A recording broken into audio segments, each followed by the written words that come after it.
So, phase 1 foundation అయ్యింది నిన్న. So, in this phase 1 foundation, so we discussed about introduction to React and all these, like we need to study it from Google or somewhere. Then we have environment setup. So, environment setup we have worked on like Node.js and already ఉండే ఈ npx yarn pnpm చదవమని చెప్పాను. Project creation wheat చూసాం మనం. చాలామంది దీన్ని white అంటారు, I don't know, like wheat and white what ever. Project folder structure explanation అంటే ఇంకా సోర్స్ లోపల సిఎస్ఎస్లో అవి బేసిక్ ఎక్కడ ఉంటాయనేది తెలియడం. జేఎస్ఎక్స్ అంటే వాట్ ఈస్ జేఎస్ఎక్స్, సింటాక్స్ చూసాము. జేఎస్ఎక్స్ లోపల ఎక్స్ప్రెషన్ ఎలా రాయొచ్చు, వేరియబుల్స్ని ఎలా కాల్ చేయొచ్చు, ఫంక్షన్స్ ఎలా రాయొచ్చు, ఇవి చూసాము. కంపోనెంట్స్లో మనం by default creation app dot TSX component create చేసాం కదా already. So component created and why components required, types of components, functional and class మనం చూడలేదు because right now it is not so much important, but we'll look at it later. Component structure చూసాము. It has 4 core components కదా normally, like export ఉండడం, import ఉండడం, రిటర్న్కి టాప్లో logics ఉండడం, రిటర్న్కి డౌన్లో జేఎస్ఎక్స్ ఉండడం. అండ్ నేమింగ్ కన్వెన్షన్ చూసాం కదా, క్యాపిటల్ ఏ తోటి స్టార్ట్ చేస్తాం generally component function name. So that is one. ఇక్కడ ఆగాం మనం, ప్రాప్స్ దగ్గర ఆగాం. So today's plan is to complete the props properly and the rendering UI. If we complete the 5th and 6th index, then we are close with the phase 1. After phase 1, we are also going to talk about the phase 2. Okay, so today's target is to close the phase 2. Okay, phase 1 and phase 2. So what is prop? Generally the props are the information. Simple ga entidante props are the variables which store information. మామూలుగా రియాక్ట్లో ఒక state create చేస్తారు. నీకు ఒక డేటాని store చేయాలి అంటే state create చేయాలి, అంతేనా? So let me give you some diagram వేలో.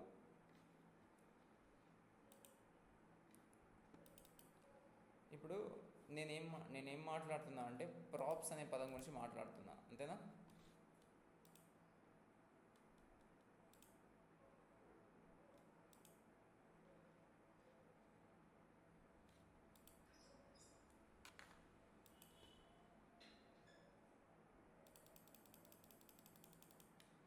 ఓకే, సో ప్రాప్స్ అంటే నాకు గుర్తొచ్చే ఫస్ట్ మైండ్లో నాకు గుర్తొచ్చేది ఏంటంటే ఆ వేరియబుల్ స్టోర్స్ డేటా. మామూలుగా ఇప్పుడు వేరియబుల్ అంటే సార్ మరి లోకల్ స్టేట్ ఉంది కదా, మనకి లోకల్ స్టేట్ ఉంది కదా. సో లోకల్ స్టేట్ అనేది ఒక, సో ఇక్కడ ఇది ఆ వేరియబుల్స్ కాదు, ఇది it's a variable only. Okay, prop is a variable. కానీ ఈజ్ అ వేరియబుల్ అంటే నార్మల్గా మీకు let a is equals 25, a అనేది వేరియబుల్ కదా. కానీ అది రియాక్ట్లో అలా క్రియేట్ చేయొచ్చు ఆ డేటాని, పాసిబుల్ అవుతుందా? కాదు. సో మనకు తెలిసిన ఒక వేరియబుల్ కాన్సెప్ట్ని చూసుకుంటే let a is equals to 25, this is a variable. But in react it is not usable. అంటే మనం ఇలాంటి టైప్లో ఎప్పుడు వాడడం. రియాక్ట్లో వేరియబుల్ అంటే ఎలా వాడతాం? లెట్ లోకల్ స్టేట్ తోటి వాడతాం, అంతే కదా. ఏ కామా సెట్ ఏ, అది స్మాల్ ఏ ఇచ్చినా పనిచేస్తుంది, బట్ అలా ఫార్మాట్లో రాసుకుంటాం.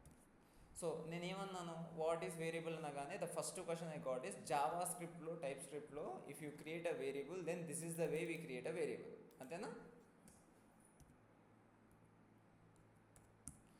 Now is this getting used in React? No, maximum వాడట్లేదు. And this is the form of variable which we create in React. ఓకేనా? సో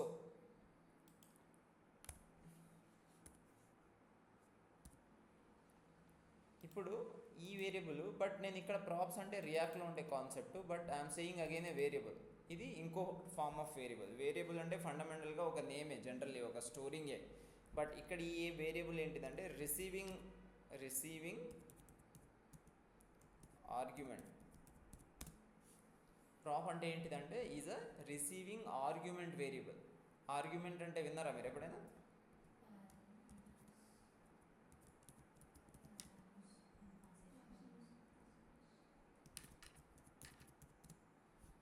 ప్రాప్స్ అంటే ఏంటి చదవండి ఒకసారి.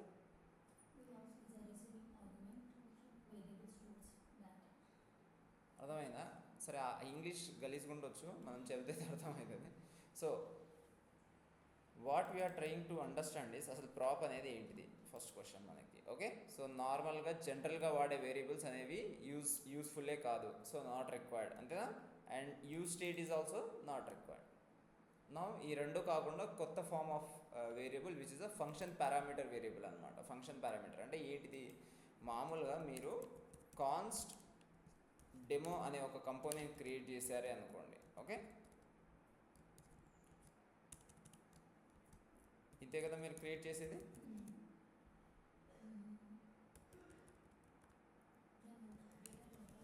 యా, ఇంతవరకు క్లియరా. ఇప్పుడు ఇక్కడ రిటర్న్ రాసుకుంటారు, డేటాను డిస్ప్లే చేసుకుంటారు, ఇంతవరకు బాగానే ఉంది. ఇప్పుడు ద రిసీవింగ్ ఆర్గ్యుమెంట్ అంటే ఖచ్చితంగా మనం దీంట్లో వాడే వేరియబుల్ అది. రిసీవింగ్ పారామీటర్ అంటే ఫంక్షన్ పారాంథసిస్లో. సో ఇక్కడ నేను ప్రాప్స్ అని పెడతా. So this is my props variable. Okay, so ఇప్పుడు నాకు ఏమర్థమైంది, ఎలాంటి ఫంక్షన్లో అయినా, ఎలాంటి కంపోనెంట్ ఫంక్షన్లో, నార్మల్ ఫంక్షన్ వేరు, కంపోనెంట్ ఫంక్షన్ వేరు. సో ఎలాంటి ఫంక్షన్ కంపోనెంట్లో అయినా ఆ రిసీవింగ్ వేరియబుల్ ఏదైనా ఉంటే అదే మనకు ప్రాప్. అర్థమైందా. సో రిసీవింగ్ వేరియబుల్నే మనం ప్రాప్స్ అంటాం. ఇక్కడ నేను ప్రాప్స్ అని రాశాను to just make sure, but it can be ABC. ABC ఏంటిది, ఇప్పుడు నాకు ప్రాప్ వేరియబుల్, ప్రాప్సే.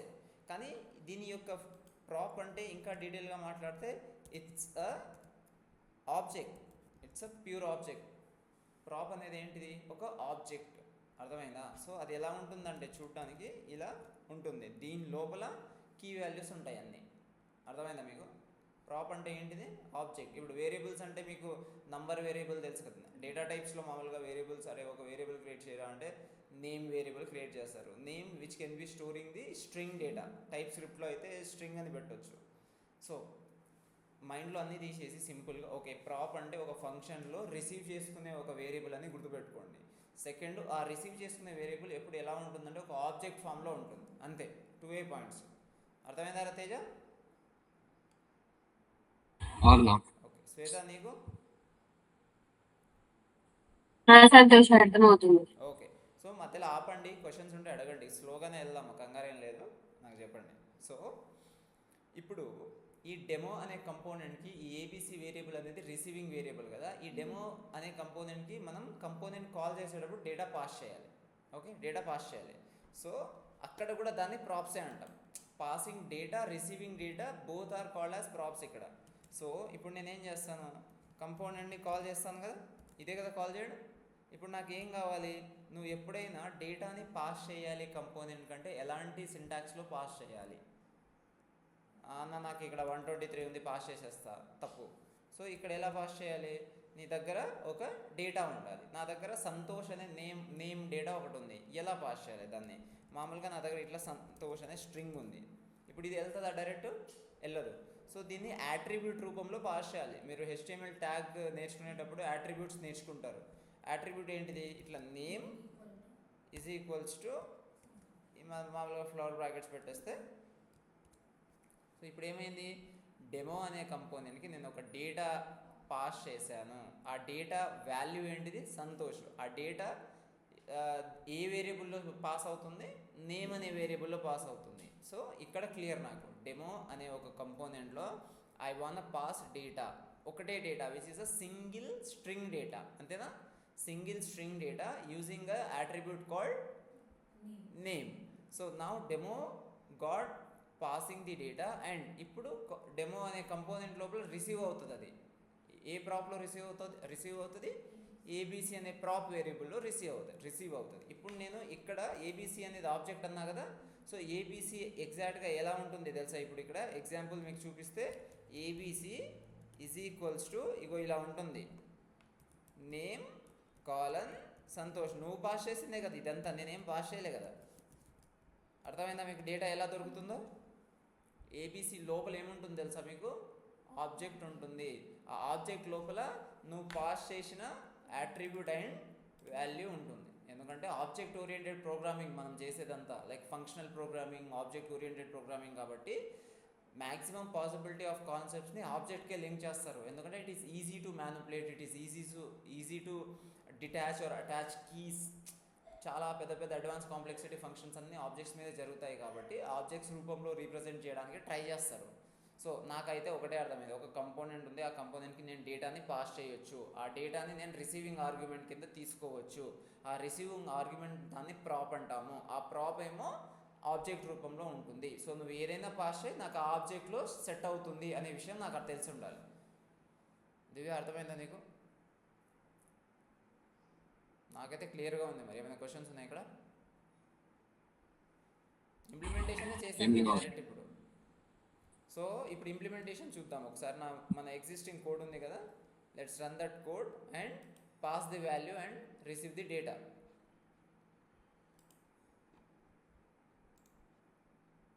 ఇదే కదా డెమో ఉంది. So let's clear the screen. npm run dev. So ఇంతవరకు బాగానే ఉంది.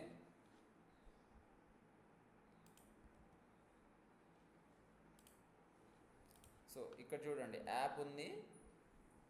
సో నీ దగ్గర ఫస్ట్ నేనేం చేశాను, ఫస్ట్ ఇవి see let's create a component folder. Components create చేయడం తెలుసు కాబట్టి కంపోనెంట్స్, ఈ కంపోనెంట్స్లో will have a demo, capital DMO demo.tsx, అంతేనా? ఫైల్ క్రియేట్ చేయాలి, ఫోల్డర్ కాదు. ఓకే, సో దీంట్లో కాన్స్ట్ డెమో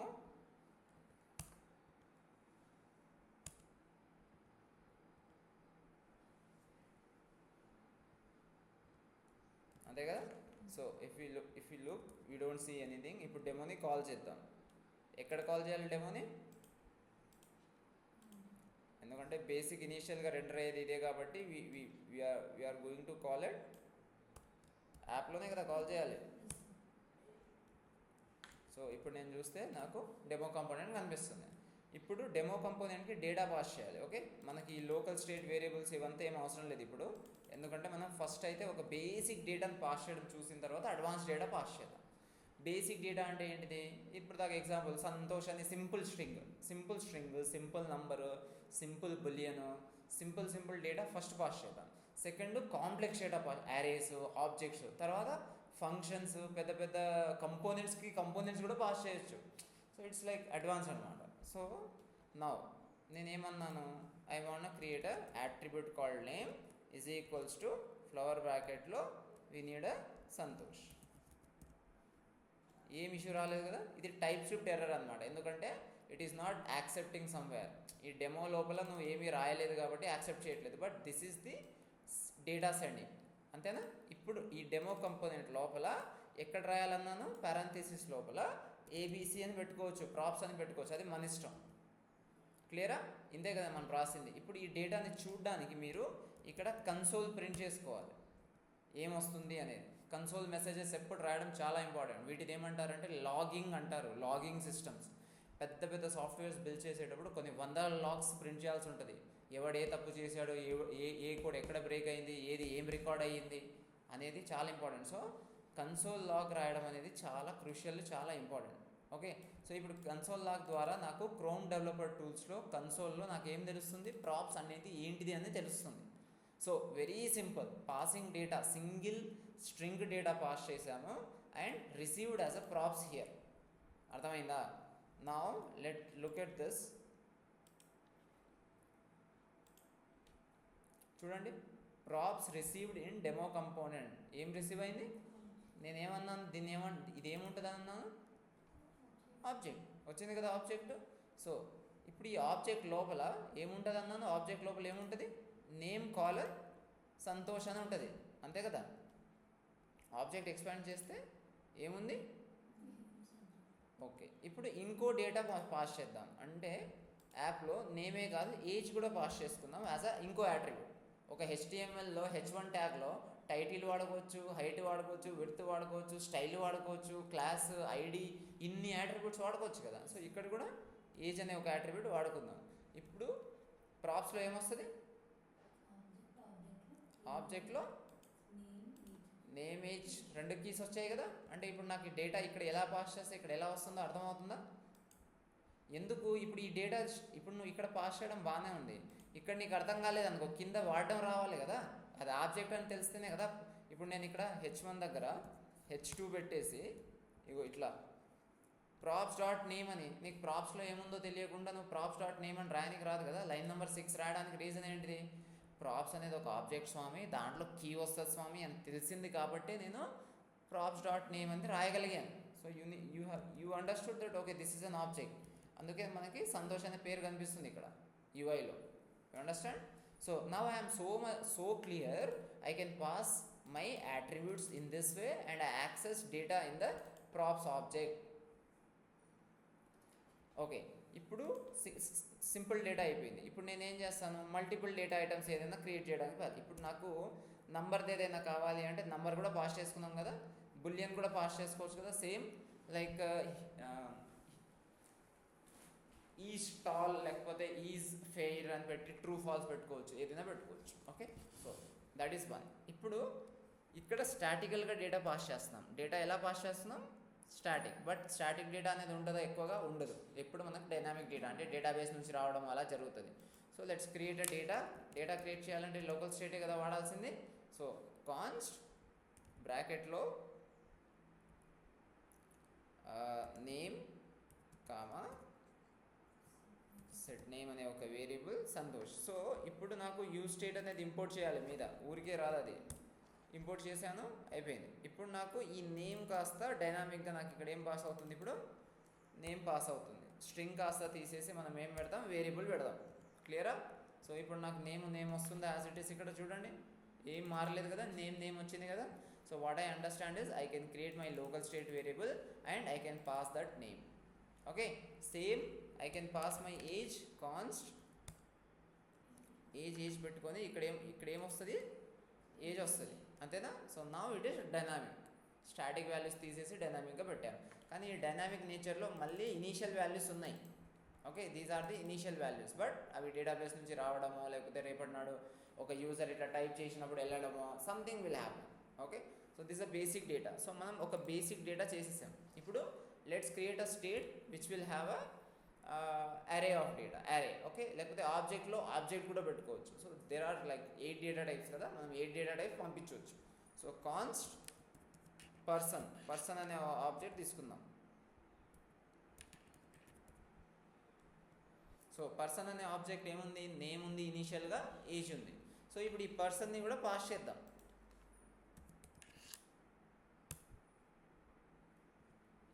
అంతేనా? సో ఇక్కడ చూడండి name is equals to name అని పెడుతున్నా, age is equals to age అని పెడుతున్నా, person is equals to person అని పెడుతున్నా. ఎందుకు ఇలా పెడుతున్నా అంటే మీద మనం వేరియబుల్స్ అలా క్రియేట్ చేసుకుందాం కాబట్టి. ఓకేనా? ఇప్పుడు నేను ఇక్కడ చూస్తే మనకి ఏం కనిపిస్తుంది చూడండి, డేటాలో ఏజ్ నేమ్ అనేవి ఇండివిజువల్, కానీ మళ్ళీ పర్సన్ అనే ఆబ్జెక్ట్ కూడా ఉంది కదా, ఆబ్జెక్ట్లో ఆబ్జెక్ట్ ఉంటుంది obvious. So what I'm understanding is I can pass the basic data type and I can also pass the primitive and non primitive అనమాట. ప్రిమిటివ్ ఇవి రెండు, అంతేనా? నాన్ ప్రిమిటివ్ డేటా టైప్స్లో ఆబ్జెక్ట్ ఫంక్షన్స్ అరేస్ ఉంటాయి. So non primitive data types నేను pass చేయగలుగుతున్నా. Now let's pass array also. Const hobbies,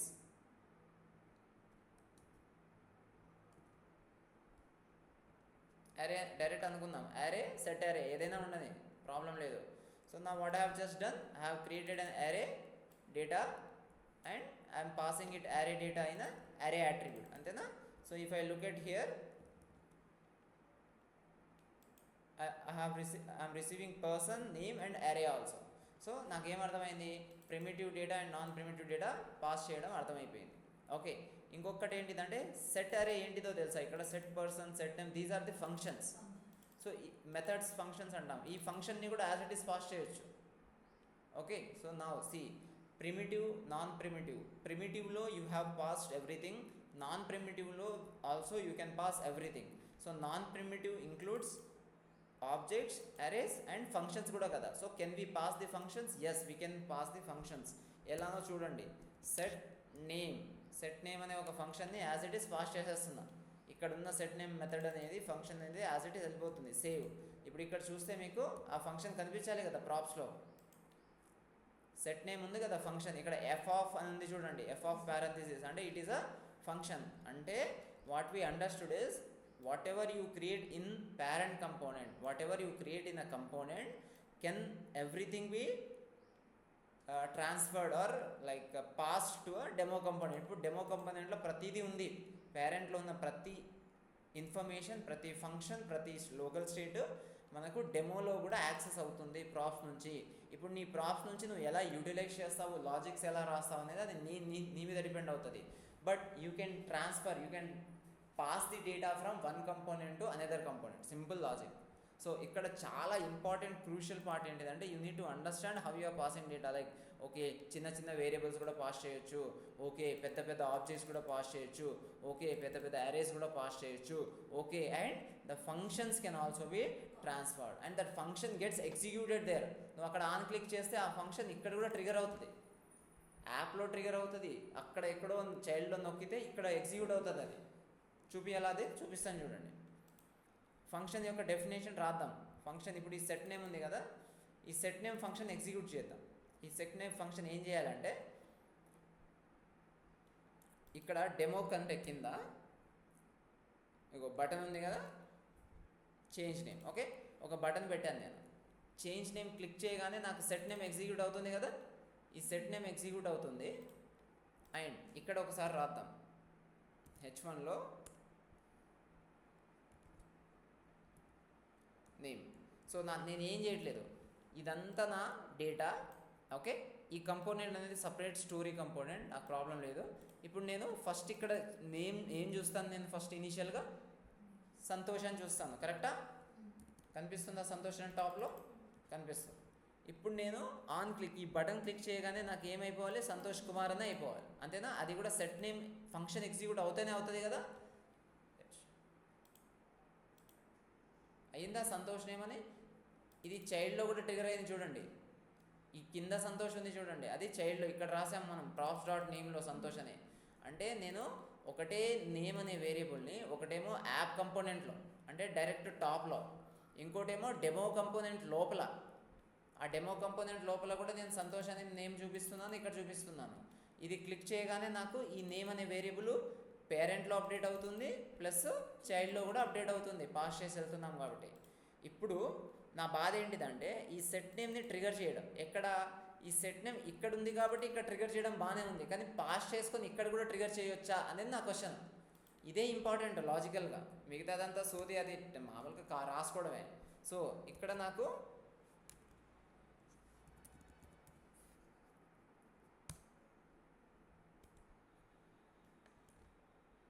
so ఇప్పుడు నేనేం చేస్తున్నా, సంతోష్ నాయక్ అనుకుందాం. సో ఇప్పుడు ఏమవుతుంది, props dot set name execute చేస్తున్నాను, ఎందుకంటే ప్రాప్స్ అనే ఆబ్జెక్ట్ నుంచి వచ్చింది కదా. ఇక్కడ డైరెక్ట్ సెట్ నేమ్ ఇక్కడే ఉంది కాబట్టి ఆ ఫంక్షన్ ఇక్కడే ఉంది. కానీ ఇప్పుడు డెమోలో కూడా ఆన్ క్లిక్ జరిగేటప్పుడు props dot set name execute అవుతుంది. అర్థమైందా మీకు? ఎగ్జిక్యూట్ అవుతుంది. సో ఇప్పుడు చూడండి, ఇప్పుడు నేను చేంజ్ నేమ్ ఫ్రమ్ డెమో కంపోనెంట్లో నేను చేంజ్ చేస్తే పేరెంట్ కంపోనెంట్లో చేంజ్ అయ్యింది. అదే నేను చేంజ్ నేమ్ ఇక్కడ చేసాను అనుకో, సంతోష్ నాయక్ అని వచ్చింది. అదే చేంజ్ నేమ్ ఇక్కడ చేస్తే చేంజ్ నేమ్ నాకు అప్డేట్ అవుతుంది. అంటే ఒక వేరియబుల్ని నేను పేరెంట్ కంపోనెంట్లోనూ చైల్డ్ కంపోనెంట్లో ఎట్లా పడితే ఎట్లా వాడుకోవచ్చు. అదే మెథడ్ యొక్క ఫంక్షన్ని కూడా మనం దీంట్లో కానీ దాంట్లో కానీ ఎట్లా పడితే అట్లా ఎగ్జిక్యూట్ చేయొచ్చు. ఈ బేసిక్ అవేర్నెస్ ఉండాలి మనకి.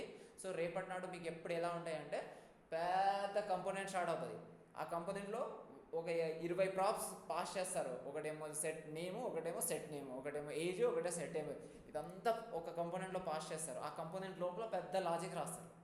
సో మీరు ఆ ఫంక్షన్ ఏమో ఇక్కడ ఎత్తుకుతూ ఉంటారు, ఆ ఫంక్షన్ ఏమో ప్రాప్స్ కింద అక్కడెక్కడో ఎగ్జిక్యూట్ అవుతూ ఉంటుంది. ఇంకోటి ఏంటంటే L1, L2, L3, L4లో కూడా ఎగ్జిక్యూట్ చేస్తారు. ఆ సెట్ నేమ్ అనేది L4 కంపోనెంట్లో ఉంటుంది.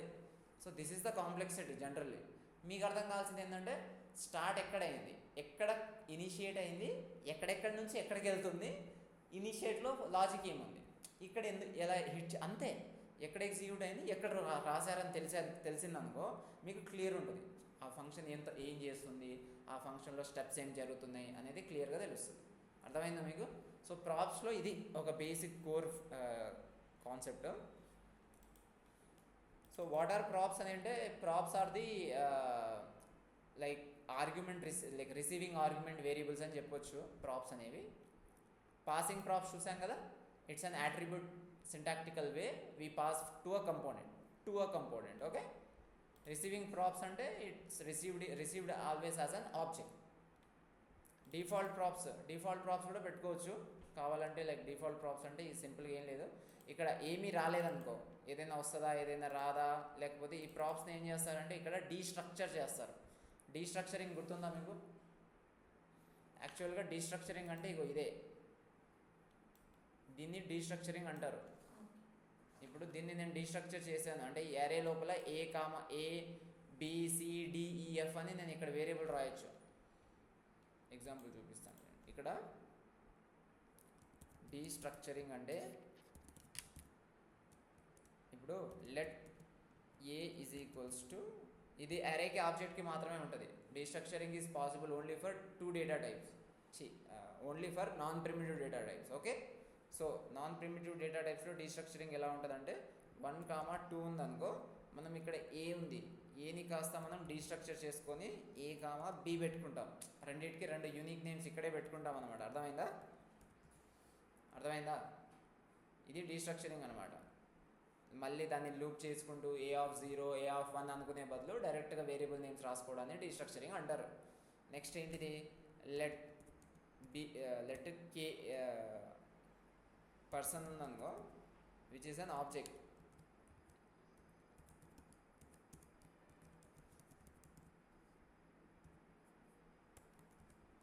ఈ కాన్సెప్ట్ అన్నీ గుర్తుండాలి మీకు. ఇప్పుడు ఈ ఆబ్జెక్ట్ని యాక్సెస్ చేయాలి కింద అంటే person.name, person.age అని రాయాల్సి ఉంటుంది.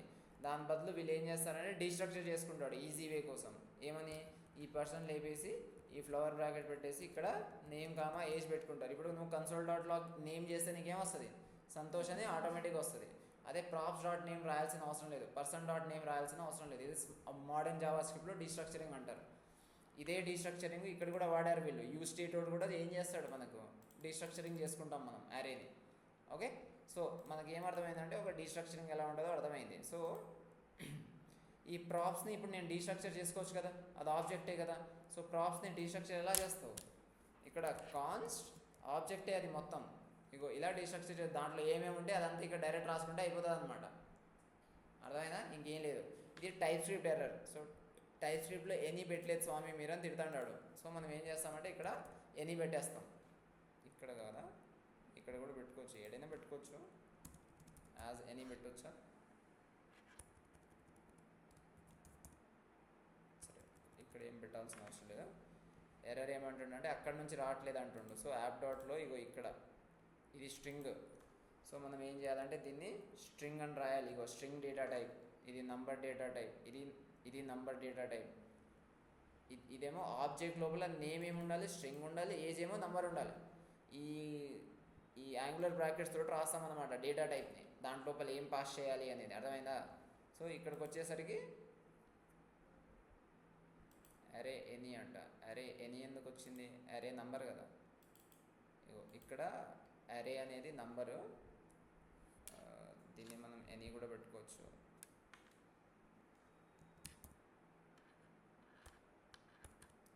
టైప్ స్క్రిప్ట్ వాడడం మొదలు పెట్టాలి మనం. టైప్ స్క్రిప్ట్ రాకపోతే ఇగో ఇట్లా నాలాగా ఎక్స్పీరియన్స్ ఉన్నా కూడా టైప్ స్క్రిప్ట్ కింద స్ట్రగుల్ అవుతారు.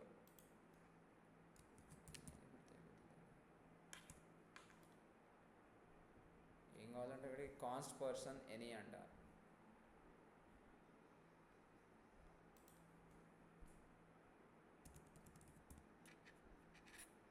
అరే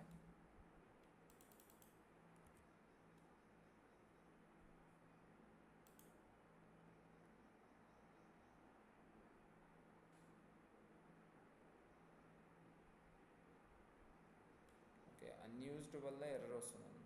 all destructured elements are unused. వాడట్లేదు కాబట్టి రెడ్ అలర్ట్ చూపిస్తుంది అది. అర్థమైందా మీకు? కింద ఎక్కడైనా వాడితే ఇప్పుడు మీరు ఇక్కడ చూడండి, all destructured elements are unused అని వస్తుంది కదా. సో వాడాలి. ఎలా వాడతామంటే ఇప్పుడు ఇక్కడ ప్రాప్స్ అనేది ఏమి ఉండదు, ఇంకా ప్రాప్స్ అనేది కాకుండా డైరెక్ట్ నేమ్ అనమాట. అర్థమైందా? సో ప్రాప్స్ని కాస్త మనము డీస్ట్రక్చర్ చేసుకుందామని చెప్పాను నేను, అంతే. మామూలుగా ఇది కొంచెం complex in the terms of like confuse అవుతుంది. ఇక్కడ నుంచి పాస్ చేయడం దాకా బాగానే ఉంది. నేమ్ వచ్చింది, ఏజ్ వచ్చింది, పర్సన్ వచ్చింది, అరే వచ్చింది, సెట్ నేమ్ వచ్చింది. దీని లోపలికి రాగానే ప్రాప్స్ అనేది ఒక ఆబ్జెక్ట్. ఈ ఆబ్జెక్ట్ని మళ్ళీ మనం ఏం చేస్తున్నామంటే డీస్ట్రక్చర్ చేసి దాంట్లో ఉన్న కీస్ ఉన్నాయి కదా, కీ వాల్యూ, ఆ కీస్ అన్నింటినీ డైరెక్ట్ రాసుకుంటున్నాం. సో ముందు ఫ్యూచర్లో ఏమవుతుంది, మనకి డైరెక్ట్ కీస్ వాడుకుంటే సరిపోతుంది. Props dot name, props dot age అని వాడాల్సిన అవసరం లేదు. That is the example we discussed here, అంతేనా? So normal example. సో ఇలా మనం తీసుకునేటప్పుడు ఏదైనా డిఫాల్ట్, ఏదైనా నేమ్ ఇప్పుడు మిస్ అయింది అనుకో, ఆ నేమ్కి మనము డిఫాల్ట్ వాల్యూ కూడా ఇచ్చుకోవచ్చు ఇక్కడ, రైట్? ఇప్పుడు నేమ్ అనేది నాకు కింగ్ అని వస్తుంది అనమాట డిఫాల్ట్ వాల్యూ. ఒకవేళ మిస్ అయితే, ఇప్పుడు మామూలుగా నాకు నేమ్లో ప్రాపర్గానే ఉంది కదా, ఏం లేదు కదా, కానీ నేమ్ నేను మిస్ చేస్తాను ఇక్కడ. ఏదైనా ఏం రాకపోవడము, లేకపోతే కీ మిస్ చేయకూడదు అనుకుంటా, కీ మిస్ చేసిన వచ్చింది ఆ కింగ్ అని. సో డిఫాల్ట్ అంటే ఏదైనా మిస్ అయినా కూడా మనము ప్రొటెక్టింగ్ అనమాట. సో ఇక్కడ డిఫాల్ట్ వాల్యూ ఇచ్చుకుందాం. ఫంక్షన్స్లో ఫంక్షన్ రిసీవింగ్ ఆర్గ్యుమెంట్స్లో డిఫాల్ట్ వాల్యూ గుర్తుందా మీకు? ఇప్పుడు ఫంక్షన్ F1 ఉంది, A, B, C. మీరు ఫంక్షన్ పాస్ చేసేటప్పుడు 1, 2, 3 పాస్ చేయాలి. ఒకవేళ 2 పాస్ చేయకపోతే అన్డిఫైన్డ్ వచ్చేస్తుంది. సో డిఫాల్ట్ పారామీటర్ మీరు ఫంక్షన్ లోపల C = 20 అని పెట్టవచ్చు. ముందు తెలుస్తుంది. డిఫాల్ట్ అంటే అక్కడ నుంచి ఏం రాకపోతే మనం అసైన్ చేసుకోవడం. అర్థమైందా? వింటే అర్థమవుతుంది, ఈ వీడియో ఉంటుంది కాబట్టి ఒకసారి వింటే అర్థమవుతుంది. సో ఎరా క్లియరా శ్వేత మీకు?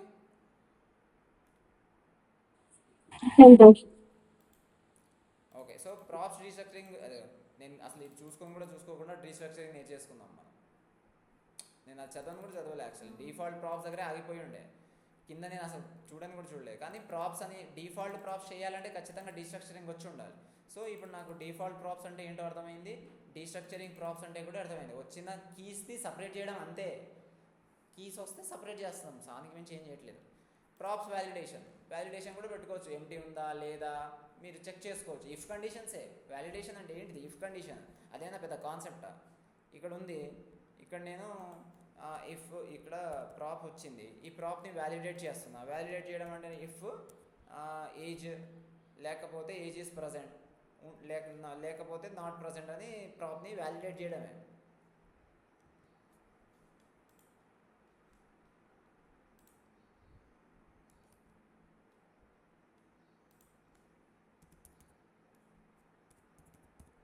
వ్యాలిడేషన్ అంటే ఏంటి, చెక్ చేయడమే కదా ఉందా లేదా అని.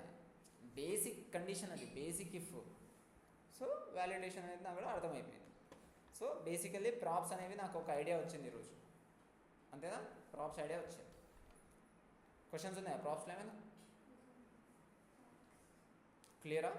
ప్రాక్టీస్ చేయాలి ఆ కోడ్. అంటే ఒక్కొక్క పాయింట్ని కొంచెం జాగ్రత్తగా అబ్జర్వ్ చేస్తే మీకు అర్థమవుతుంది. ఓకే డీస్ట్రక్చరింగ్, ఓకే ప్రాప్స్ని డీస్ట్రక్చర్ చేయాలి, ఓకే డిఫాల్ట్ వాల్యూ, ఓకే ఏదైనా ఒక యాట్రిబ్యూట్ మిస్ అయ్యిందంటే ఇక్కడ డిఫాల్ట్గా పెట్టాలి. ఎందుకు డిఫాల్ట్గా పెట్టాలి? పని లేకుండా కాదు. యూజర్ ఇన్పుట్ అనేది ప్రాప్స్ కంపోనెంట్, అంటే ఒక కంపోనెంట్కి డేటా పాస్ చేయడం మిస్ అయ్యే ఛాన్స్ ఉంది, డేటాబేస్ నుంచి మిస్ అయ్యే ఛాన్స్ ఉంది, ఎవరైనా డెవలపర్ తప్పు రాసే ఛాన్స్ ఉంది.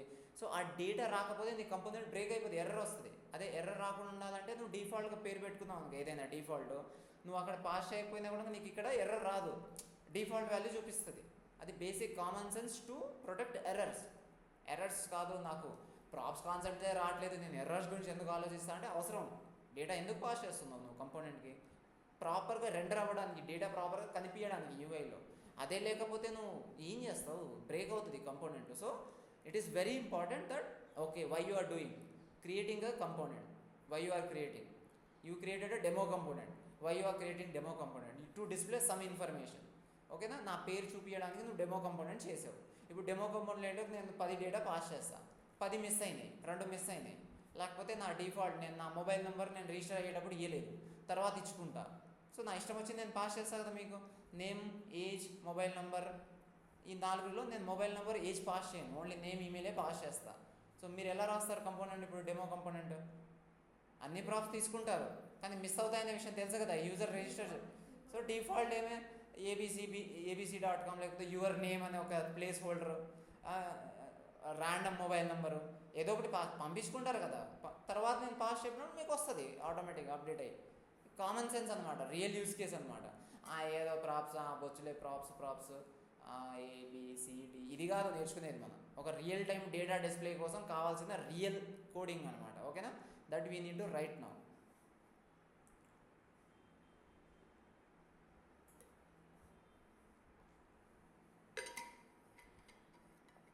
నెక్స్ట్ ఏంటిది index rendering UI. Rendering UI అంటే యూఐ చూపించడం ఆడ ఏం లేదా. సో రెండరింగ్ ఎలిమెంట్స్ వస్తున్నాయి కనిపిస్తున్నాయి. HTMLలో రాసే ప్రతిదీ ఎలిమెంటే కదా. H1 open tag close tag is an element. Rendering component, are we rendering component just create చేసేసి పడుకోలే కదా మనం. We are calling that component means it is getting rendered or not, it is rendering. Next rendering multiple elements. Can you do multiple elements? How? Fragments use చేస్తాం. ఒక component return లోపల if you write a single element acceptable, if you write multiple elements it is not acceptable without fragments. Fragments అంటే parent div లాంటిది, empty div లాంటిది, అర్థమైందా? So that is the rendering multiple elements. Fragment usage చూసాం కదా, మీద rendering element అంటే కింద fragment usage ఖచ్చితంగా వాడాలి. So this is yesterday only completed actually we're. Any questions Divya? అర్థం కాకపోతే ఆపండి, స్పీడ్గా అయిపోతే. నేను చాలా డీటెయిల్గా చెప్పడానికి ప్రయత్నిస్తున్నాను ఇక్కడ, ప్రతిదీ రియల్ టైంకి లింక్ చేస్తాయి. ఇంకా శ్వేత క్లియర్? ఐడియా వచ్చిందా రఫ్గా? Okay great. Vignesh? Okay. So please make sure మీరు కనీసం 2-3 hours time what I'm saying దాని మీదే ఆలోచించండి. Don't go to ChatGPT, don't go to YouTube and read. Watch my video and just make sure that, అంటే ప్రశాంతంగా ఆలోచించి వినండి నేను చెప్పే పదాలని. కంగారు పడిపోతే అరే చిన్నదే లైట్ యూట్యూబ్లో కొట్టేద్దాం, ChatGPT వద్దు. లిజన్, ప్రాప్స్ గురించి ఎంత మంచిగా మాట్లాడామో అంత మంచిగా వినండి. Okay, and write a notes. Okay, ఏం చెప్తున్నాడు and summarize the key points and share me. Okay, next phase 2. Phase 2లో ఏముంది అంటే కోర్ రియాక్ట్ కాన్సెప్ట్స్ అనమాట. స్టేట్ మేనేజ్మెంట్ బేసిక్స్ ఆల్రెడీ అయిపోయింది. ఏంది? వాట్ ఈస్ స్టేట్ అంటే local state variable which stores our data. ఒక లోకల్ స్టేట్ కంపోనెంట్ 1 ఉంది, demo 1 component, demo 2 component, demo 3 component. Demo 1 కంపోనెంట్లో can you create a data? Yes, we can create a data using a use state hook called as local state variables. అంతేనా? Component 2లో కూడా local state variable create చేయొచ్చు కదా. And component 1, component 2లో local state variables different. Every individual component has its own local state. అంతేనా? ప్రతి ఒక్కరికి data కావాలి. ఈ పెద్ద డిజైన్లు కార్డులు క్రియేట్ చేసే అవసరం ఏం చేయాలి? యూఐ తోటి డేటా రావాలి అంటే స్టేట్ వేరియబుల్ ఉండాల్సిందే. What is why state needed అదే చెప్పాను నేను పాయింట్. అది చదవకముందే చెప్పేశాను. వై నీడెడ్ అంటే we need data to display and the data comes from back end obviously. So we need a state. Correct కదా? యూజ్ స్టేట్ హుకేనా వాడడం? How to use state? Import and use, అంతే కదా. Updating స్టేట్ని update చేయాలంటే ఎలా చేయాలి? Set name చేశాం కదా ఇంతకుముందు, స్టేట్ అప్డేట్ అయింది కదా. Name comma set name is a state variable. Update చేసాము ఆన్ చేంజ్లో. How we changed it? On క్లిక్లో ఆ ఫంక్షన్ ఎగ్జిక్యూట్ చేసాం. ఆన్ క్లిక్లో ఫంక్షన్ ఎగ్జిక్యూట్ చేసేటప్పుడు అబ్జర్వ్ చేశారా మీరు ఎలా చేశానో? సింటాక్స్ గుర్తుందా మీకు? ఆన్ క్లిక్ ఎలా రాస్తారు, ఒక బటన్కి ఆన్ క్లిక్ ఎలా రాస్తారు, దాంట్లో ఒక స్టేట్ ఫంక్షన్ని ఎలా కాల్ చేశాం గుర్తుందా? ఎవరైనా రాయగలుగుతారా ఇప్పుడు స్క్రీన్ షేర్ చేసి? చాలా చిన్నది అది, యూకేజీ లెవెల్ అది, ఎల్కేజీ కూడా కాదు, యూకేజీ. నేను అడిగిన క్వశ్చన్ అర్థమైందా మీకు? మనం రాసింది ఈ బటన్ రాయడం వచ్చానో అడుగుతున్నాను నేను మీకు. చూస్తే వచ్చు కాదు, కళ్ళు మూసుకున్నా రావాలి అది. ఆన్ క్లిక్, ఒక బటన్లో ఆన్ క్లిక్ అట్రిబ్యూట్ రాయడం రాదా మీకు? ఆ ఆన్ క్లిక్లో ఇది కాల్ బ్యాక్ ఫంక్షన్ గుర్తుందా మీకు? కాల్ బ్యాక్ ఫంక్షన్లో రాయాలి. దీనికి ఒక మీనింగ్ ఉంటుంది. ఇక్కడ మనము పారామీటర్స్ పాస్ చేస్తున్నాం కదా. సెట్ నేమ్కి ఇది ఒక ఫంక్షన్ అయినప్పుడు ఈ ఫంక్షన్ లోపల పారామీటర్ పాస్ చేస్తున్నామా లేదా? ఆ పారామీటర్ పాస్ చేస్తున్నాం కాబట్టే మనము ఇట్లాంటి ఫార్మాట్ ఆఫ్ సింటాక్స్లో రాస్తాం. గుర్తుపెట్టుకోండి, ఇది ఒక ఫంక్షన్ని ఎగ్జిక్యూట్ చేసేటప్పుడు on click is an event. ఒక ఈ బటన్లో ఒక ఫంక్షన్ కాల్ చేసాం. ఆ ఫంక్షన్ కాలింగ్ అనేది కాల్ బ్యాక్ ఫార్మాట్లో ఉంది, కాల్ బ్యాక్ యారో ఫంక్షన్ ఫార్మాట్లో ఉంది. ఎందుకుంది అంటే ఒక ఫంక్షన్ నీడ్స్ సమ్ డేటా, ఆ ఫంక్షన్కి ఒక data as a parameter pass చేయాలి కాబట్టి ఇలా రాసాము. ఇది అర్థం కావట్లేదు మీకు. మామూలుగా నేను దీన్ని ఇలా ఎందుకు రాయట్లేదు, సింపుల్గా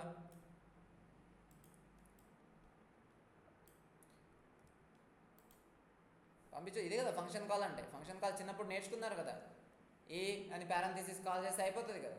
మరి నేను కాల్ బ్యాక్ ఫంక్షన్లో ఎందుకు రాసా, యారో ఫంక్షన్ కాల్ బ్యాక్ ఫంక్షన్లో? రియాక్ట్లో ఇది స్పెషల్ నేచర్ అనమాట. ఖచ్చితంగా కాల్ బ్యాక్ ఫంక్షన్లోనే రాయాలి.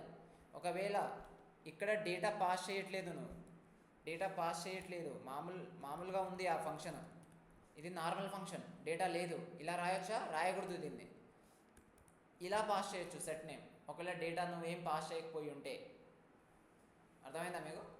ఏమర్థమైంది చెప్పురా, ఏమర్థమైంది? లేకపోతే ఇలా రాయాలి, without parenthesis, without callback function, అంతేనా? Without parenthesis, without callback function.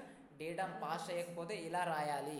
ఒకవేళ డేటా పాస్ చేస్తే కాల్ బ్యాక్ ఫంక్షన్లో with parenthesis, with passing data రాయాలి.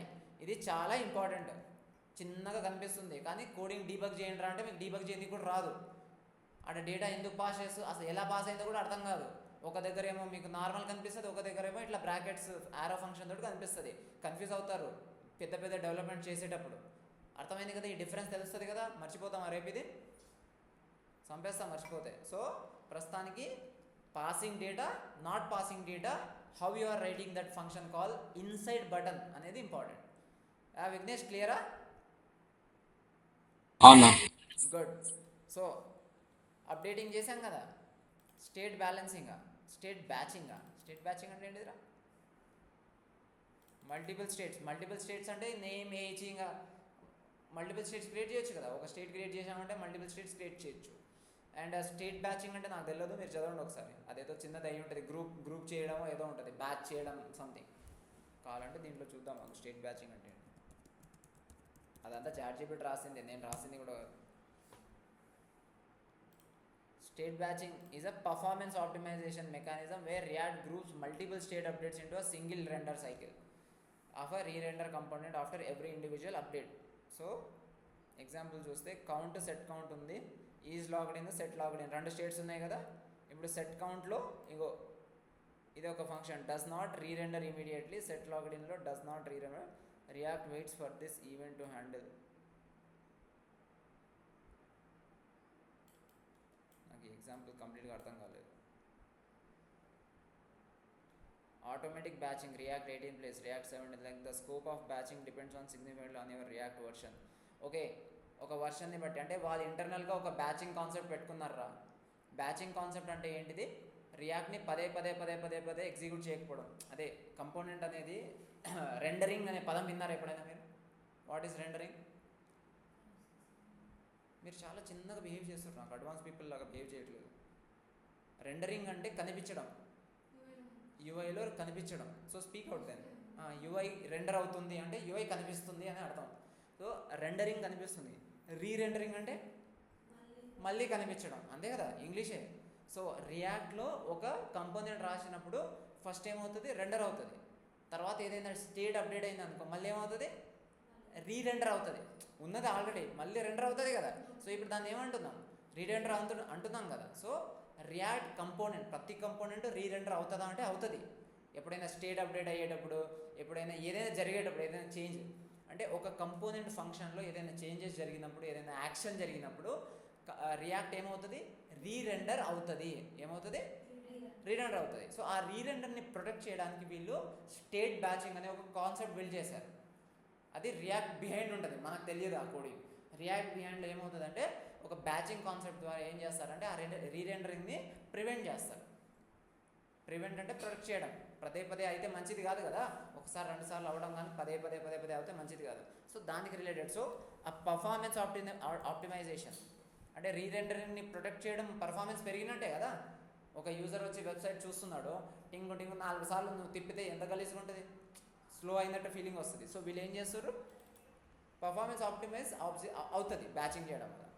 Wear react group multiple state updates into a single రీరెండర్.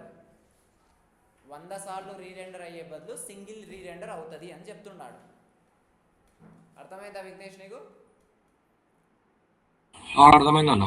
So కాన్సెప్చువల్గా అర్థమైతే చాలు. కిందకు వస్తే మీకు రియాక్ట్ 17లో like React only batches update inside native React event handler on click on change if updated state inside a set time out a promise fetch back a native DOM event listener wonder rerender every single update.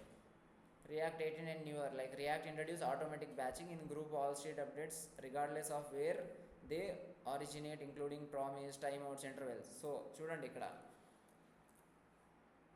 On క్లిక్లో అంటే react 17కి ముందంట, react 17కి ముందు on క్లిక్లో batch one render అంటే on click events, on change click ఈవెంట్స్కి batching concept అనేది పెట్టారు, which is directly optimizing our performance, preventing by the rerendering, multiple rerendering. ఏమైనా అర్థమైందా నేను చెప్పిన సెంటెన్స్? మళ్ళీ చెప్తారు, సెంటెన్స్ చదవండి. రియాక్ట్ 17 కంటే ముందు ఆన్ క్లిక్ అనే ఈవెంట్, రియాక్ట్ ఈవెంట్స్ అంటే క్లిక్ ఈవెంట్స్ అనమాట. On click, on change, on mouse over, on mouse, బొచ్చడి ఈవెంట్స్ ఉంటాయి, కొన్ని లక్షల ఈవెంట్స్ ఉంటాయి. సో ఈ React events by default batching అనే కాన్సెప్ట్ అప్లై చేశారంట. ఆ బ్యాచింగ్ కాన్సెప్ట్ వల్ల మనకి ఏం జరుగుతుందిరా అంటే పర్ఫార్మెన్స్ ఆప్టిమైజేషన్ జరుగుతుంది. ఆ పర్ఫార్మెన్స్ ఆప్టిమైజేషన్ దేనివల్ల జరుగుతుంది అంటే రీరెండరింగ్ని ప్రివెంట్ చేయడం వల్ల. అర్థం కాలే? సెంటెన్స్లు పెద్దగానే ఉంటాయి, చిన్నగా ఉండవు, డైజెస్ట్ చేసుకోవాలి, ఏం కాదు. సో టైమ్అవుట్స్, మామూలుగా సెట్ టైమ్అవుట్ అనే ఫంక్షన్స్ ఉంటాయి, సింక్రనస్ అసింక్రనస్ ఫంక్షన్ ఉంటాయి. రియాక్ట్ 17కి ముందు ఇవి బ్యాచ్డ్ కాదంటే రియాక్టోడు ఇంకా కాన్సెప్ట్ లాజిక్ దీనికి ఇంప్లిమెంట్ చేయలేదు, ఓన్లీ దీనికే ఇంప్లిమెంట్ చేశాడు, వీటికి ఇంప్లిమెంట్ చేయలే. కానీ రియాక్ట్ 18లో ఏం చేశాడు, అన్నిటికీ ఇంప్లిమెంట్ చేశాడు. సో మనకి ఏం జరుగుతుంది, ఓవరాల్గా రియాక్ట్ 18 కరెంట్గా వాడే జనాలకు అందరికీ మంచి పర్ఫార్మెన్స్ ఉంటుంది, ఆ రీరెండరింగ్ అనే లొల్లి ఉండదు. That is the బ్యాచింగ్. అంటే ఒక బేసిక్ అవేర్నెస్, అంటే okay react behind the scenes ఇలా కూడా పనిచేస్తాడు అని, రైట్? సో మీకు బ్యాచింగ్ అంటే ఓకే, బ్యాచింగ్ అంటే ఇది ఒక పదే రీరెండరింగ్స్ చేయకుండా ఆపడాన్ని బ్యాచింగ్ అంటారు. ఆపడం అనేది రియాక్ట్ 17 కంటే ముందు ఓన్లీ రియాక్ట్ ఈవెంట్స్ ఉండే, మిగతా వాటికి లేకుండే. కానీ లేటర్ ఏం చేశారంటే అన్నిటికీ బ్యాచింగ్ పెట్టేశారు. సో రియాక్ట్ అనేది చాలా ఫాస్ట్గా పనిచేస్తుంది ప్రపంచంలో అని అర్థమవుతుంది మనకి. ఇది అర్థం చేసుకోవడం అవసరం అంటే అవసరం. రేపటి నాడు మీకు ఆ బ్యాచింగ్లో కోడ్ వెళ్ళి డిబగ్ చేయాల్సి వస్తుంది, అప్పుడు పర్ఫార్మెన్స్ ఎందుకు రా అంటే ఇదంతా తెలుస్తేనే కదా. డీప్ సైన్స్ తెలియకుండా రాయలేం కోడింగ్. నాకైతే స్టేట్ మేనేజ్మెంట్ అర్థమైపోయింది. మరి ఈవెంట్ హ్యాండ్లింగ్ నేను చెప్పను, మీరే చూసుకోండి డైరెక్ట్. ఏం లేదు, click events, on click on change events, on change event, submit. ఒక ఫామ్ పెట్టినప్పుడు టైప్ సబ్మిట్ పెట్టవచ్చు బటన్కి. కీబోర్డ్ ఈవెంట్స్, క్లిక్ ఈవెంట్స్ ఉంటాయి, కే క్లిక్ చేస్తే కే కూడా అవుతుంది. ఇదంతా మీరే ఇంప్లిమెంట్ చేయండి. మీకు ఆన్ క్లిక్ రాయడం వచ్చు కదా, మిగతా అన్నీ రాయొచ్చు డైరెక్ట్గా. మౌస్ ఈవెంట్స్, మౌస్ మీదికి తీసుకెళ్తే హోవర్ ఇవన్నీ ఉంటాయి. ఈ స్క్రోలింగ్ డౌన్ చేయడం, క్లిక్ చేయడం అన్నీ ఉంటాయి. రైట్ క్లిక్ కూడా ఉంటుంది ఈవెంట్స్. ఈవెంట్ ఆబ్జెక్ట్స్ అంటే ఈవెంట్ లోపల కొన్ని ఏమైనా స్పెషల్ ప్రాపర్టీస్ ఉండొచ్చు. ఓకే, ఆబ్జెక్ట్స్ ఉండొచ్చు, ఏమైనా స్పెషల్ ప్రాపర్టీస్, కీస్ ఉండొచ్చు. సో ఈవెంట్ హ్యాండ్లింగ్ మీరే డైరెక్ట్గా ఒక బటన్స్ తీసుకొని ఒక 10 బటన్స్ 10 ఈవెంట్స్ రాయండి, ఎలా పనిచేస్తున్నాయి చూడండి. డ్రాగ్ అండ్ డ్రాప్ ఈవెంట్స్ ఉంటాయి, మౌస్ని అప్ అండ్ డౌన్ చేయడం, హోవర్ చేయడం, అన్నీ డిఫరెంట్ ఫంక్షన్స్ ఉంటాయి. ఆన్ క్లిక్, ఆన్ చేంజ్ ఉన్నట్టే ఉంటాయి, అన్నీ వేరే పేర్లతో ఉంటాయి. సో మీరు ఒక 10 ఈవెంట్స్ని ప్రాక్టీస్ చేయాలి ఇప్పుడు. అవి జస్ట్ క్లిక్ అంతే, బటన్ మీద క్లిక్ ఈవెంట్స్ అనమాట. ఓకే, కండిషనల్ రెండరింగ్ ఆల్రెడీ చూసేసాం మనం. ఇఫ్ కండిషన్ ట్రూ ఉన్నప్పుడు ternary operator, logical and or వాడవచ్చు, switch case and real word UI conditions మొన్న ఆల్రెడీ వాడాము. ఇది ఈ బ్రాకెట్లో మనం ఇక్కడ ఒకవేళ ఇగో age name, simple example, conditional rendering. Age వచ్చిందనుకో ఏజ్ ప్రింట్ అవుతుంది, ఏజ్ రాలేదనుకో ఏజ్ అండ్ ఆపరేటర్ పీ ట్యాగ్లో ఏజ్ ప్రింట్ అవుతుంది. దీని అర్థం ఏంటిదంటే ఏజ్ ఉంటేనే ఏజ్ ప్రింట్ అవుతుంది, ఏజ్ లేకపోతే ప్రింట్ అవ్వదు అని అర్థం. అండ్ అంటే మస్ట్ ఉండాలని, అండ్ అంటే ఇది ఖచ్చితంగా ఉంటేనే ఇదంతా కోడ్ కనిపిస్తుంది పీ ట్యాగ్, ఇది లేకపోతే కనిపించదు. అర్థమైందా మీకు? అండ్ లాజిక్ అంటే ఇది. టెర్నరీ ఆపరేటర్ ఎక్కడ రాస్తాం? మామూలుగా టెర్నరీ ఆపరేటర్ ట్రూ ఫాల్స్ కోసం రాస్తాం. ఏజ్ ఉంది క్వశ్చన్ మార్క్, ఏజ్ ఉంటే ఏజ్ ఈజ్ ప్రజెంట్, లేకపోతే నాట్ ప్రజెంట్. ఇది కండిషనల్ రెండరింగ్. ఇది కండిషనల్ రెండరింగే. ఇదేమో టెర్నరీ ఆపరేటర్ యూజ్ చేసి ఒకటి ఎస్ లేకపోతే no, basic conditions, if else conditions. Okay, దాన్నే వాడు యూఐ అంటున్నాడు మామూలుగా. రియల్ వరల్డ్ యూఐ అంటే ఇది పెద్ద కంపోనెంట్ అయి ఉండొచ్చు. ఒక కంపోనెంట్ కనిపిస్తుంది, ఇంకో కంపోనెంట్ కనిపించదు, కండిషన్ బేస్డ్. సో కంపోనెంట్ ఇది యూఐఏ కదా, పి అంటే యూఐఏ మరి.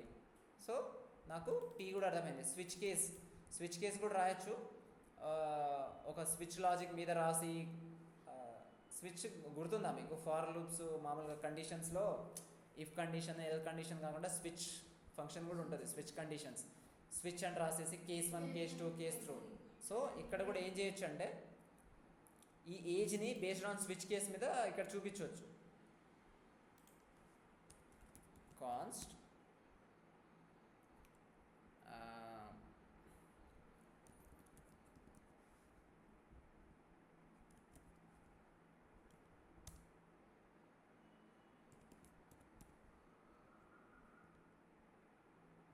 ఇదే కదా స్విచ్. ఇప్పుడు నేను ఏం చేశానంటే ఏజ్ వస్తే 25 ఉంటే ఏజ్ ఇస్ 25, 30 ఉంటే ఏజ్ ఇస్ 35 అని రాశాను. ఈ రెండర్ ఏజ్లోకి మనం డేటా పాస్ చేయాలి ఇప్పుడు. ఓకే, సో ఇది వచ్చేస్తుంది. ఇప్పుడు రెండర్ ఏజ్ అనేది ఏం చేస్తుంది? స్విచ్ కేస్ అకార్డింగ్ చెక్ చేసుకొని చూపిస్తుంది అనమాట, అంతే. ఇంకా ఈ రెండర్ ఏజ్లోకి నువ్వు ఏం పాస్ చేయాల్సిన అవసరం లేదు. ఏజ్ నీకు మీద నుంచి ఆల్రెడీ వస్తుంది కదా. ఆ ఏజ్ అనేది డైరెక్ట్ యాక్సెసబుల్ ఇక్కడ, గ్లోబల్ వేరియబుల్ కాబట్టి వచ్చేస్తూ ఉంటుంది. సో ఇంతే, ఇక్కడ జస్ట్ ఒక ఫంక్షన్ కాల్ లాంటి చేసి మనం ఇక్కడ నుంచి స్విచ్ కేస్ బేస్డ్ చూపించుకుంటున్నాం అంతే. ఐ డోంట్ నో లైక్ మీకు అర్థమవుతుందనే ఫీలింగ్ అయితే నాకు లేదు. Age 25, age is present, age 25 అని చూపిస్తుంది కదా. 25 ఎందుకో చూపిస్తుంది అంటే 25 ఉంది కాబట్టి. అదే 45 పెడదాం. 46 స్విచ్ కేసులో ఏజ్ 46 రాసాము, ఏమైనా రాయలేదు. So age is not 25 or 30 వస్తుంది కదా, వస్తుందా? ఏజ్ ఈజ్ నాట్, ఎందుకంటే మన స్విచ్ కేస్ సాటిస్ఫై అవ్వలేదు ఆబ్వియస్లీ కాబట్టి. సో మనం స్విచ్ కేస్ ఎలా అంటే స్విచ్ కేస్ ఈజ్ అ ఫంక్షనే, ఇది ఒక పెద్ద యారో ఫంక్షన్, దాని లోపల స్విచ్ కేస్ అంతే. కానీ ఈ రిటర్న్స్ చేస్తున్నాయి కదా, ఈ రిటర్న్స్ చాలా ఇంపార్టెంట్. ఈ రిటర్న్ అనేది డైరెక్ట్గా మనకి ఇక్కడ యూఐలో కనిపిస్తుంది అనమాట. అర్థమైందారా? సో ఇది బేసిక్. సో నా దృష్టిలో యూఐ కండిషన్గా వస్తుంది, స్విచ్ కేస్ వస్తుంది, లాజికల్ అండ్ వాడావు కదా ఇంతకుముందు, వస్తుంది, టెర్నరీ ఆపరేటర్ వాడాము, ఇఫ్ కండిషన్ వాడాము, ఇంకేముంది. కొంచెం నిదానంగా ప్రశాంతంగా కూర్చొని ఇవన్నింటినీ ఒక్కొక్క ఎగ్జాంపుల్ ప్రాక్టీస్ చేస్తే అయిపోతుంది, ఏం ఉండదు. లిస్ట్ అండ్ కీస్ ఇది ఆల్రెడీ తెలిసిందే మనకి, గుర్తుందా మీకు? మ్యాప్ వాడారా ఎప్పుడైనా? ఆల్రెడీ వాడాను చాలాసార్లు.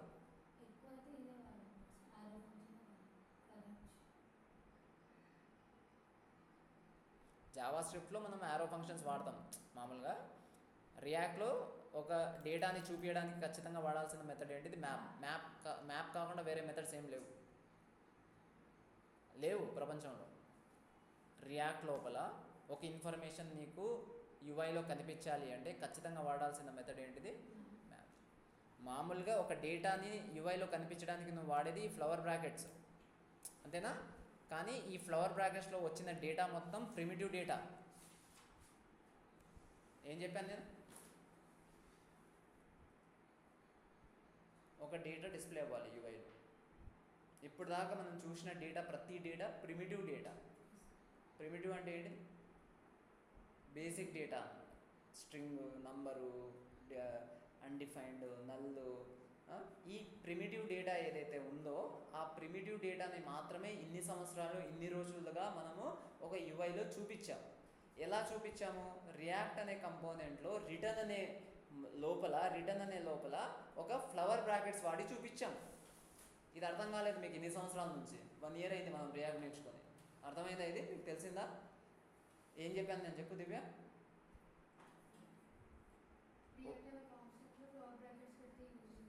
సో మనము రియాక్ట్ యూఐలో ఏదైనా ఇన్ఫర్మేషన్ కనిపించాలి అనుకుంటే ఎలా వాడుతున్నాం? Flower brackets. ఆ ఫ్లవర్ బ్రాకెట్స్లో మనం తీసుకున్న data A type of data? Only primitive. Non primitive తీసుకోలేదు. అరేస్ తీసుకున్నాము మనం, అసలు ఆబ్జెక్ట్స్ తీసుకున్నాం, ఓన్లీ ప్రిమిటివే చూసాము. అండ్ ఆబ్జెక్ట్ చూసాము ఒక విధంగా, అంటే ప్రాప్స్ మీద చూసాం కదా, props dot name props. So object కూడా చూసాము, కానీ అరేస్ అసలు చూడలేదు. సో అరేస్ చూడలేదు. ఇప్పుడు అరేస్ని ఎలా చూడాలి మరి? అరేస్ని చూడాలి అంటే ఖచ్చితంగా మ్యాప్ చేయాలి. ఆ మ్యాప్ లోపల ఆ మ్యాప్ ఎందుకు వాడుతున్నాం, ఫర్ ఈచ్ ఎందుకు వాడట్లేదు అంటే మ్యాప్ లోపల రిటర్న్ HTML ఉంటుంది కాబట్టి మ్యాప్ లోపల రిటర్న్ చేయొచ్చు HTMLని. అదే నువ్వు ఫర్ ఈచ్ వాడితే HTMLని రిటర్న్ చేయలేవు. అర్థమైందా నేను చెప్పింది? కొంచెం అర్థం కాదు, but that is okay. So ఇప్పుడు నేను ఏం చేస్తానంటే ఈ అరేని చూపించాలి. ఓకే, సో ఈ బటన్ కింద ఫ్లవర్ బ్రాకెట్స్ చూసి అరే డాట్ మ్యాప్, ఇది ఒకటే పాసిబుల్. ఎందుకు పాసిబుల్లో చూడండి ఇక్కడ. ఎందుకంటే ఇగో ఇది పీ లాంటిది, ఇగో ఇలాంటిది యాక్సెప్ట్ చేస్తుంది. పీ ఎలిమెంట్ లేకపోతే నీకు డేటా కనిపిస్తుందా యూఐలో? నువ్వు ఎంత సోది అయినా చెయ్యి, అంటే నువ్వు రియాక్ట్ కాదు, నువ్వు పెద్ద రాకెట్ సైంటిస్ట్ అనమాట, నువ్వు కంప్యూటర్ సైంటిస్ట్, చార్ల్స్ బ్యాబేజ్ ఉన్నారు కదా, అలాంటి పెద్ద తోపు తురుమైనా కూడా ఫండమెంటల్గా నీకు అర్థం కావాల్సింది ఏంటంటే ఒక డేటా HTML ఎలిమెంట్ మధ్యలో కూర్చుంటేనే నీకు యూఐలో కనిపిస్తుంది. అదేం తెలియకుండా అన్నా మ్యాప్ ఏందో జరుగుతుందన్నా, డేటా ఎక్కడి నుంచి వస్తుందన్నా, పీ ఏందన్నా, పీ ఉంటుందిరా, డేటా కనిపించాలంటే పీ లేకపోతే డేటా ఎందుకు ఎక్కడి నుంచి వస్తుంది? బేసిక్ కామన్ సెన్స్ ఏంటిదంటే having a HTML element, then having a data in your hand. ఒక చేతిలో ఎలిమెంట్ ఉండాలి, ఒక చేతిలో డేటా ఉండాలి. ఆ డేటా ఎక్కడి నుంచి వస్తుంది, ఎలా వస్తుందని తర్వాత విషయం, but you have two things. So ఇప్పుడు నీకు ఏమర్థమైంది? ఇంతసేపు నువ్వు మాట్లాడిన స్టోరీ అంతా ఇది H1లో ఉంది కదా, that's the reason data is getting displayed. ఇది ఉంది కదా, అందుకే కదా డేటా డిస్ప్లే. ఇది ఉంది కదా, దీంట్లో చూడండి పీ ఉంది, అందుకే ఏజ్ డిస్ప్లే అవుతుంది. ఇది ఉంది కదా ఏజ్, ఇందులో కూడా పీ ఉందా, అందుకే డేటా డిస్ప్లే అవుతుంది. So everything is data. ఇప్పుడు ఇక్కడ రెండర్ ఉంది, ఇది ఎలా డిస్ప్లే అవుతుంది? ఈ రెండర్ని మీదికి వెళ్ళు, ఈ రెండర్లో ఏముంది? స్విచ్ ఉంది, స్విచ్లో మళ్ళీ పీ ఉందా, అందుకే డేటా డిస్ప్లే అవుతుంది. అంటే కామన్ సెన్స్ ఏంటిదంటే ఎలిమెంట్ లేకపోతే ప్రపంచం లేదు. ఎరా శ్వేత, అర్థమైందా నీకు how the data is getting displayed on react? Okay, so నాకు అర్థమైంది ఏంటంటే అరే ఉంది, అరే లోపల ఇన్ని ఐటమ్స్ ఉన్నాయి, అరేని డిస్ప్లే చేయాలి అంటే నేను ఏం చేయాలి? ఖచ్చితంగా పీ అరే లోపల వాడాలి. అంటే ఒక ఎలిమెంట్ని నేను మ్యాప్ లోపలే మాత్రమే వాడగలను ఒకవేళ ఇటరేషన్ చేస్తే. కాదన్నా నేను ఫార్ లూప్ వాడతా, కాదన్నా నేను ఫార్ ఈచ్ వాడతా అంటే పని చేయవు. ఎందుకంటే ఫార్లో ఎలిమెంట్ క్రియేషన్ ఉండదు. అదే మ్యాప్ లోపల ఏముంటుంది? ఎలిమెంట్ని వాడచ్చు. ఫార్ ఈచ్లో ఎలిమెంట్ వాడలేవు, అదే మ్యాప్లో ఎలిమెంట్ వాడచ్చు. అందుకే నా ఫైనల్ కన్క్లూజన్ ఏంటిదంటే రియాక్ట్లో ఏదైనా అరే డేటాని నేను చూపించాలనుకుంటే యూఐలో చూపించాలనుకుంటే what I required a map. ఇంతవరకు క్లియర్. అండ్ మ్యాప్ లోపల I can use what elements. So ఈ నమ్ అనేది అరే ఐటమ్ అనమాట. 1 అనేది నమ్లో వస్తుంది, 2 అనేది నమ్లో వస్తుంది, 3 అనేది నమ్లో వస్తుంది, 4 అనేది నమ్లో వస్తుంది, 5 అనేది నమ్లో వస్తుంది. So all these nums are now getting displayed one after another. పీలో ఫస్ట్ నమ్, సెకండ్ పీలో నమ్, అలా P P P P P P అని మనకేమవుతుంది కనిపిస్తుంది. ఒకసారి యూఐలో చూద్దాం. ఇంకా దీనికంటే బెస్ట్ ఎక్స్ప్లెనేషన్ ఎవరు ఇవ్వలేడు భూమి మీద ఇంకా మీకు.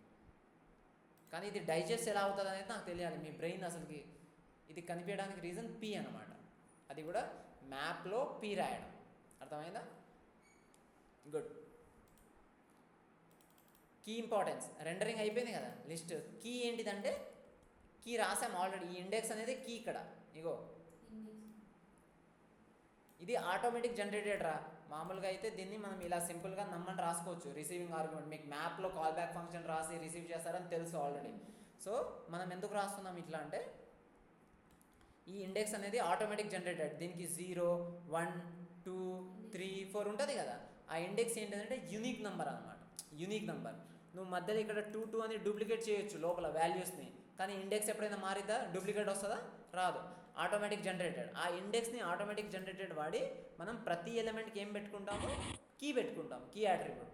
ఈ యాట్రిబ్యూట్ ఏం చేస్తాడంటే ఈ డామ్లో యూనిక్ రీప్రజెంటేషన్ కూడా పనిచేస్తుంది. రేపటి నాడు దీని యొక్క కీ సేమ్ అవ్వదు. అలా అవ్వకూడదు. ఫ్యూచర్లో పెద్ద పెద్ద లాజిక్స్ ఇంప్లిమెంట్ చేసేటప్పుడు ఏమవుతుందంటే ఈ రెండింటి యొక్క కీస్ లేవనుకో నీకు తప్పులు జరుగుతాయి అనమాట. అంటే నేను 4ని డిలీట్ చేస్తుంటే 1 డిలీట్ అయిపోవడం, 1ని డిలీట్ చేస్తుంటే 6 డిలీట్ అయిపోవడం, ఇలాంటి తప్పులు జరుగుతూ ఉంటాయి. అదే నువ్వు కీ పెట్టావనుకో ప్రతి పీ ట్యాగ్కి, అప్పుడు ఏమవుతుంది? యూనిక్ అవుతుంది. యూనిక్ అయినప్పుడు నువ్వు ఏది డిలీట్ చేస్తే అదే అవుతుంది. ఇలాంటి ఎడ్జ్ కేసెస్ అనమాట, ఛాలెంజెస్ వస్తూ ఉంటాయి ఫ్యూచర్లో. సో మనకు కావాల్సిన ఇంపార్టెంట్ కాన్సెప్ట్ ఏంటంటే మ్యాప్ చేసుకోవడం ఎక్స్ట్రాడినరీ. ఒక మ్యాప్ మెథడ్ వాడి డిస్ప్లే చేసావు, కానీ దాంతోపాటు ఈ కీని కూడా వాడుకోవడం చాలా బెటర్ ప్రాక్టీస్. దివ్య క్లియరా? ఈ వర్డ్స్ మీకు యూట్యూబ్లో అంటే వీడియోలో ఉంటాయి 100%. Make sure that you listen carefully. So ఇప్పుడు ప్రాపర్గా వచ్చింది. వాడే అన్నాడు unique key is a best practice అని. అసలుకి నిజం చెప్తున్నాను, ఇది మొత్తం చాట్ జీపీటీ తోటి జనరేట్ చేసింది. బట్ నేను మాట్లాడే పదాలు నెక్స్ట్ వచ్చేస్తున్నాయి ఆటోమేటిక్గా. That is the best learning and best practices we need to do. క్లియరా? Any questions? ఇక్కడ గట్టికి మొత్తుకొని చెప్పా మరి.